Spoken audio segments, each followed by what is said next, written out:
എല്ലാവർക്കും പുതിയൊരു വീഡിയോയിലേക്ക് സ്വാഗതം. ഞാൻ പുതിയതായി തുടങ്ങിയ ചാനലാണ് ഗിരിജ ടോക്സ് എന്നാണ് അതിൻ്റെ പേര്. അപ്പോൾ ഇന്ന് ഞാനൊരു സ്പെഷ്യൽ ഒരു വ്യത്യസ്തമായൊരു മീൻകറിയാണ് ഉണ്ടാക്കാൻ പോകുന്നത്. നല്ല ടേസ്റ്റാണ്. അത് എൻ്റെതല്ല, എനിക്ക് അത്രയ്ക്ക് ഞാൻ എക്സ്പേർട്ടല്ല, എൻ്റെ ഹസ്ബൻഡിൻ്റെ റെസിപ്പിയാണ്. അപ്പോൾ അത് എല്ലാവരും കണ്ട് സപ്പോർട്ട് ചെയ്യണം. ഞാൻ അധികം വീഡിയോസ് ഒന്നും ഇട്ടിട്ടില്ല, 2-3 ദിവസമായിട്ടുള്ള ഞാൻ ചാനൽ തുടങ്ങിയിട്ട്. നമുക്ക് പാചകത്തിലേക്ക് പോവാം. മീൻകറി അയിലക്കറിയാണ് വെക്കാൻ പോകുന്നത്. മുളകിട്ട അയിലക്കറി എന്ന് പറയാം, പക്ഷേ കാണുക എല്ലാവരും. കത്തിക്കാണ്, ചട്ടിയൊന്ന് ചൂടാവട്ടെ. ഇതിലേക്ക് ഇൻഗ്രീഡിയൻസ് ആണ് ഇതൊക്കെ. ഒന്ന് ചെറിയ ഉള്ളി, ഇഞ്ചി വളരെ സ്ലിമ്മായിട്ട് അരിഞ്ഞു വെച്ചതാണ്, വെളുത്തുള്ളി, പച്ചമുളക് കുറച്ചൊരു 3-4 പച്ചമുളക് ഉണ്ട് ഇത്, പിന്നെ കറിവേപ്പില, തക്കാളിയും വലിയ ഉള്ളി സവാളയും കൂടി അരച്ചു വെച്ചതാണ് ഇത്, പേസ്റ്റ് ആക്കിയിട്ട്. അപ്പം അങ്ങനെയാകുമ്പോൾ ഗ്രേവിക്ക് ഒരു നല്ല തിക്നെസ്സും കൊഴുപ്പും ഒക്കെ ഉണ്ടാവും. അതിന് വേണ്ടിയിട്ടാണ്. അയല മീൻകറി ക്ലീൻ ആക്കി കഴുകി വെച്ചതാണ്. പുളിവെള്ളം. അപ്പം നമുക്ക് തുടങ്ങിയാൽ കുറച്ച് വെളിച്ചെണ്ണ ഒഴിക്കുകയാണ്.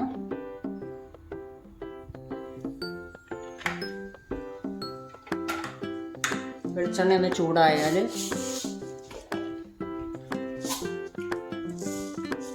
ലേശം ഉലുവ, അധികം ഇടണ്ട. ഉലുവ അധികമായ കയ്പ്പ് വരും. ഇതാകുമ്പോൾ ഒരു വാസനയും ഒരു ടേസ്റ്റൊക്കെ പ്രത്യേകമായിട്ട് വരും. ഉലുവ ഇട്ടൊന്ന് പൊട്ടട്ടെ. നന്നായി കുറച്ച് മൂത്ത് വന്നിട്ടുണ്ട്. ഇനി നമുക്ക് അതിലേക്ക് കുറച്ച് പൊടികൾ ചേർക്കാം. ആദ്യം കുറച്ച് മഞ്ഞൾപ്പൊടി ചേർക്കാം. മഞ്ഞൾപ്പൊടി പറഞ്ഞ ഓരോരുത്തരുടെ ഇതല്ലോ, കുറച്ചൊരു 1/2 സ്പൂണോളം. മീനാകുമ്പോൾ മീനിൽ കുറച്ച് എരിവും പുളി കുറച്ചും എല്ലാം വേണം. തീരെ അങ്ങനെ ഒന്നും ഇല്ലാഞ്ഞാൽ അതിനൊരു ടേസ്റ്റ് ഉണ്ടാവും. മുളക് പൊടി കുറച്ച് 1 സ്പൂണേ ഞാനുള്ളൂ. ഒരു 1.5 സ്പൂൺ മുളക് പൊടി ഇട്ടിട്ടുണ്ട്. പിന്നെ കുറച്ച് കാശ്മീരി ഇടുന്നുണ്ട്, കാരണം ഒരു കളറ് വേണ്ട മീനിനൊക്കെ. 1 സ്പൂൺ കാശ്മീരി മുളക് പൊടി, ഒരു 1.5 സ്പൂൺ ഇട്ടിട്ടുണ്ട്.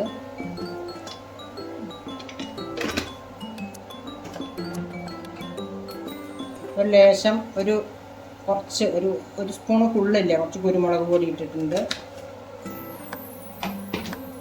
ഇതൊന്ന് ചട്ടി ചൂടായി കിടക്കണതാണ്, പെട്ടെന്ന് മൂക്കാടി കരിയരുത്, കരിഞ്ഞു പോകരുത്. ലൈറ്റായിട്ട് ഇളക്കുക. നല്ലോണം മൂത്തിട്ടുണ്ട്.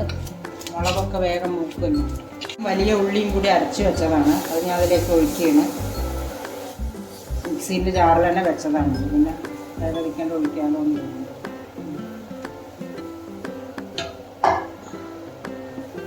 അതൊന്ന് ഇതിൽ കിടന്ന് ഇതാവണം. തക്കാളീൻ്റെ ആ ഒരു പച്ച ചുവയൊക്കെ ഉണ്ടല്ലോ, അതൊക്കെ ഒന്ന് പോകണം.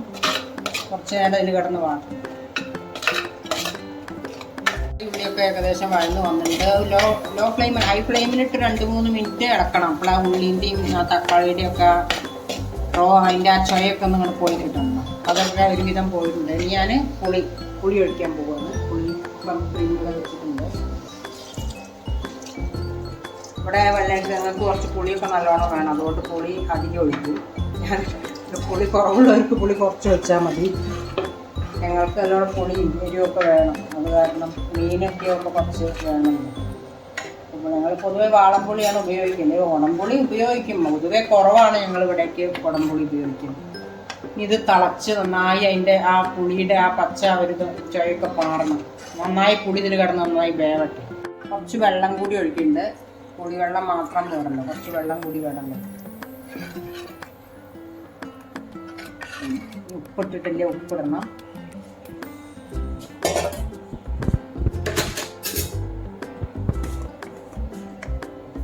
ഉപ്പ് കുറച്ച് ഒരു സ്പൂണോളം ഇടാം, കുറച്ച് ജാസ്തി ഉണ്ടല്ലോ. പിന്നെ വേണമെങ്കിൽ നോക്കിയിട്ട് ഉപ്പിടാം.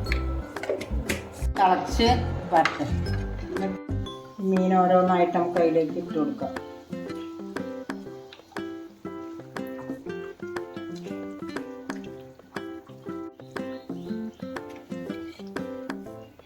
ഓക്കെ ഉണ്ട്. അപ്പോൾ ഒരു 5 മിനിറ്റോളം എന്താ മതി. മീൻ പിന്നെ പെട്ടെന്ന് വേവുമല്ലോ.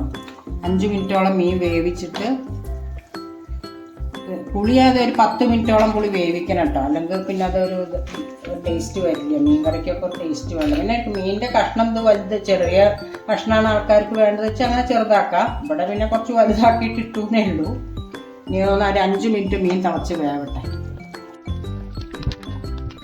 മീനൊക്കെ വെന്ത് കുറുകിയിട്ടുണ്ട്, ഗ്രേവിയൊക്കെ നന്നായി കുറുകിയിട്ടുണ്ട്. ഞാൻ സ്റ്റവ് ഓഫ് ചെയ്യാൻ പോവുകയാണ്.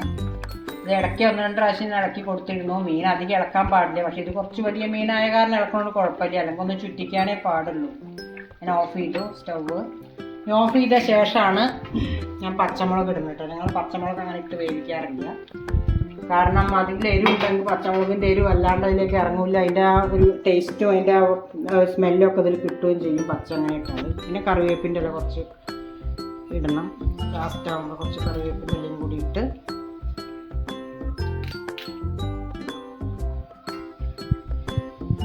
ലേശം വെളിച്ചെണ്ണ ഒന്ന് കുറച്ചുകൂടി ലേശം ഒരു സ്പൂൺ വെളിച്ചെണ്ണോളം മേലെ കൂടെ ഒഴിക്കുകയാണ്.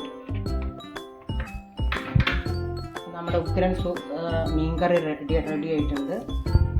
ഇനി ഒരു പാത്രത്തിലേക്ക് നമുക്ക് സെർവ് ചെയ്യാം. എല്ലാവരും ട്രൈ ചെയ്ത് നോക്കുക, ഫീഡ്ബാക്ക് അറിയിക്കുക, ഇഷ്ടമായ സപ്പോർട്ട് ചെയ്യുക, അതുപോലെ സബ്സ്ക്രൈബ് ചെയ്യുക, ലൈക്ക് ചെയ്യുക. ഓക്കെ, അടുത്ത പുതിയൊരു വീഡിയോ ആയിട്ട് കാണാം.